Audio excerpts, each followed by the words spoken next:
ଠିକ ଅଛି କାମୁଡିବ ବୋଲି ତାହେଲେ କଣ କହୁଛନ୍ତି ବାହାଘରଟା ହେଇପାରିବନି। ହେଇପାରିବନି କଣ ପାଇବେ କାହିଁକି ନା ସେ ଝିଅର ବା ଆଙ୍ଗୁଠିରେ ମଲି ଅଛି।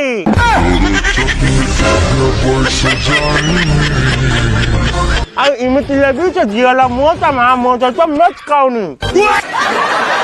ନାଇଁ ରେ ବାପା ସେ ତା ମା ଭଳିଆ ମୁହଁ ଆଣିନି ତା ବଡ ବାପାଙ୍କ ଭଳିଆ ମୁହଁ ଆଣିଛି। ବଲାପା ଭଲ ତା ମାନେ ତ ଝିଅର ସ୍ୱାମୀ ନଥିଲା ବେଳେ ତା ବଲାପା ସହିତ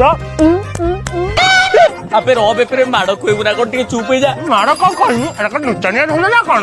ମୁଁ ଯେମିତି ଗୋଟେ ହ୍ୟାଣ୍ଡସମ୍ ହଙ୍କ ମୋ ସୁନ୍ଦର ମୁହଁ ଦେଖିକି ସୁନ୍ଦର ଝିଅ ପଟିବ ସଂସାର ଥର ଲୋକ ଦେଖିବେ। ମତେ ଛାଦି.com ରେ 3ଟା ଝିଅ ଆଇ ଲଭ୍ ଲେଖିଛନ୍ତି। ଆପେ ଯୋଉଟା ଋତିକ ରୋଶନ ଡିପି ଦେଇଥିଲୁ ତ ହଁ ମୁଁ ଏ ନୁଙ୍ଗୁଲିକୁ ବାହା ହେଇ ପାରିବି ନାଇଁ। କଣ କହିଲୁ ବାଡି ପଡା ଦେଖିବୁ ନାଇଁ।